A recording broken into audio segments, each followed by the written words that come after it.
सफ़र है ज़िंदगी बचपन से आज तक।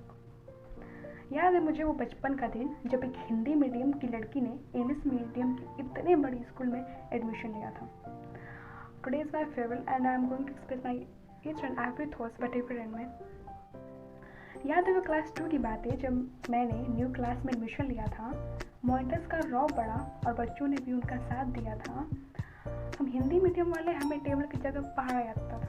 हम हिंदी मीडियम वाले हमें टेबल की जगह पढ़ाया जाता था। इसी टेबल के लिए मैंने आरबी यादव सर से बहुत मार खाया था, बहुत। वो छोटी छोटी बातें क्लास 3 की भी कम नहीं है। वो छोटी छोटी बातें क्लास 3 की भी कम नहीं है। जब हम भी डेस्क पर और हमारा बैग भी डेस्क पर होता था, उसके लिए भी झाड़ा जाता था। हाँ, थोड़ा कम जगह मिलने बैठने को वो चल सकता है, पर बैग नीचे हो ऐसा कभी नहीं हो सकता है। वार्निंग बेल लगते ही एक बड़े सी क्यू में लग जाना, कीपिंग क्वाइट का टैग लगाकर सबको शांत करा जाना। वो छोटी बातें अब कहने को पर बड़ी याद दिलाती है अब वो बचपन कहाँ जो हम छोटी सी बातों पर मुँह फुलाते थे। अब फिर न्यू क्लास, न्यू टीचर, अब we are in new class. Class 4 की बातें भी बड़ी अजीब हैं। साइंस, सीबीएस, मैथ के चक्कर में इंग्लिश टीचर से मुठभेड़ हुए। उनका कहना इंग्लिश याद करो और हमारा कहना हम इतनी फुर्सत कहाँ। टीचर्स ऑन द टॉप तो हमेशा रहते थे। 2+2 = 6 भी हो जाए तो हम वही छापते थे, अपने से कुछ भी नहीं, वही छापना। अब क्लास 5 में अजय पाठक सर ने एंट्री लिया था। सारे बच्चों को डेली टॉपिक देकर सुनना, चॉकलेट देना और प्रिपेयर फॉर नेक्स्ट टॉपिक कहकर चले जाना। उस समय तो इंग्लिश मीडियम स्कूल में फिर इंग्लिश गुजा था। मुलाकात तो अब नए टीचर्स, नए सब्जेक्ट से अब मुलाकात कब होती? क्लास 6 की बातें हो रही हैं। मुलाकात तो अब नए टीचर्स, नए सब्जेक्ट से अब हुई जब ईवीएस एसएसटी में चेंज हुआ। जियोग्राफी, इकोनॉमिक्स, सिविक्स अक्सर याद होता था। मामला हिस्ट्री में फंसता था। सुधांशु सर भी कहाँ छोड़ने वाले थे, उन्होंने भी हमें सपोर्ट किया था। और जैसे मैम को कैसे भुला दे, उन्होंने भी तो बहुत मेहनत किया था। वो खड़ूस नहीं थी, वह तब पता चला जब उन्होंने।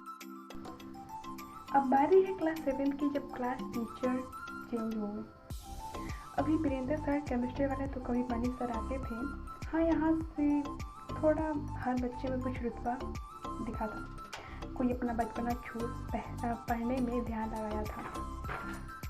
अब बारी थी मिडिल स्टूडेंट में सबसे बड़े क्लास 8 वाले हम। जब सुनीता मैम से रूबरू हुए थे हम, तब जाकर थोड़ा ज्ञान हुआ कि बुक्स से टीचर ही आंसर नहीं निकाल पाते, हमें भी निकालना आता है। विपिन सर तो जाने जाते हैं अपनी अच्छी ताल से। हाँ, उनका ताल देखने को मिलता था जब गुस्सा होते थे। एक ही सब्जेक्ट एसएसटी में 16 स्टिक पड़ जाते थे। एक ही सब्जेक्ट एसएसटी में 16 स्टिक भी पढ़ते थे। तब जाकर मंगलदेव सर की याद आई कि वो थोड़ा आते और कविता सुनाकर हमारी पीड़ा हर ले जाते। नाम तो सुना शांति मैम का भी बहुत है। वो शायद बहुत स्ट्रिक्ट भी हैं, पर हमें कभी ऐसा लगा नहीं क्योंकि हमने उनके चेहरे पर कभी गुस्सा देखा नहीं। आसमा मैम और कंप्यूटर टीचर, इनको कैसे बुला सकते हैं? आशा मैम हमारी कंप्यूटर टीचर, इनको कैसे बुला सकते हैं? इन्हीं की वजह से तो हमारा मैक्सिमम टाइम कंप्यूटर लैब में निकलता था। धीरेन्द्र सर की मैथ्स का दौर कुछ ऐसा था और मैथ सबका फेवरेट सब्जेक्ट होने लगा था। अब शुरू हुई क्लास 9 की बातें, जब आते सारे टीचर्स ने धमकाया था।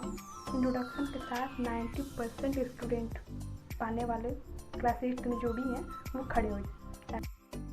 अब शुरू हुआ क्लास 9 की बातें, जब आते सारे टीचर्स ने धमकाया था। इंट्रोडक्शन के साथ परसेंटेज ऑफ क्लास 8 पूछकर हम लोगों का 4 साल और अच्छे से पढ़ने की सलाह दिया था। और सर और क्लास टीचर का नाम हम लोगों ने अपने आर्ट क्राफ्ट्स के से ऊपर किया था। सर ने अपनी फिजिक्स और बिजनेस सर ने केमिस्ट्री, सुमन सर ने मैथ और मनीष सर ने बायो से अपना हम लोगों से नाता जोड़ा था। बोर्ड क्लास की वो एंट्री भी 6 to 8 आवर्स से शुरू 90% प्लस पे ख़त्म होती थी, प्रिंसिपल सर के आते ही गुड मॉर्निंग के साथ 90% प्लस भी पूछता था। Teachers of class 10th was not change but there रुतबा एंड पढ़ाने का style because we had to give परीक्षा बोर्ड। चलो जैसे परसेंटेज आया क्लास 11 में एंट्री मिली। फर्स्ट डे क्लास 11 के सारे बच्चे about 83 student in a class आए थे। सब अलग अलग सब्जेक्ट लेकर अपने दोस्तों से बिछड़ने लगे। इतने स्टूडेंट देखकर हमारे मैनेजर सर भी घबराने लगे। इसी समय जाकर 2 सेक्शन का निर्माण हुआ। सेक्शन चेंज होने से फर्क नहीं पड़ा, हम तो साथ में लंच अब भी करते हैं। आखिर हम तो दोस्त हैं साहब, टीचर्स की बात कहाँ मानते हैं। हाँ ये तो है, सारे टीचर्स सपोर्टिव मिले। केमिस्ट्री वाले इसके श्रीवास्तव सर ने भी कभी कॉन्फिडेंस के लिए होने नहीं दिया। फिजिक्स वाले सर ने भी फ्रेशर समझकर सब कुछ अच्छे से समझाया। क्लास टीचर तो यूनिक थे ही, पर उनका भी अपनापन दिखता था जब वो हमारे लिए क्वेश्चन खुद ढूंढ कर हमसे करवाते थे। I am physical student but ऐसी कभी फीलिंग आई हम फिजिकल स्टूडेंट बस ऐसी कोई फीलिंग आई नहीं। ग्राउंड में जाते ही वार्म अप करने के बाद खेलने की जगह हमारी चैटिंग विद फ्रेंड्स शुरू हो जाता था। फाइनल क्लास 11 से गया, क्लास 12 में एंट्री हुई। अब बारी थी स्कूल के सबसे सीनियर क्लास 12, जहाँ अपने क्लास टीचर सुनील सर का नाम रोशन करने की बारी थी। हमारा कोरोना काल था ये, पर फिर भी सारे टीचर्स ने हमारा साथ नहीं छोड़ा था। आमने सामने तो नहीं, पर मोबाइल से नाता जोड़ा था। दोस्तों का महत्व तब समझ आया जब सारा होमवर्क खुद से करना पड़ता था। पर हम भी इतने अच्छे कहाँ। जो दिन होमवर्क कंप्लीट नहीं हुआ, दूसरे का पीडीएफ में अपना नेम चेंज करके दे दिया। इसी लॉकडाउन में थोड़ी मुठभेड़ हुई स्कूल प्रिंसिपल से। छोड़िए, बात क्लास करते हैं। आइए आते कुछ लहजे में समाप्त हो जाएगी हमारी बातें भी, पर वो याद जो यहाँ से जुड़ी है वो कहाँ जाएगी। हम भूलेंगे तो नहीं इस स्कूल को, पर हाँ यहाँ से गुजरेंगे तो आंखें ज़रूर भर आएंगी। आज सब फीका है। थैंक्स।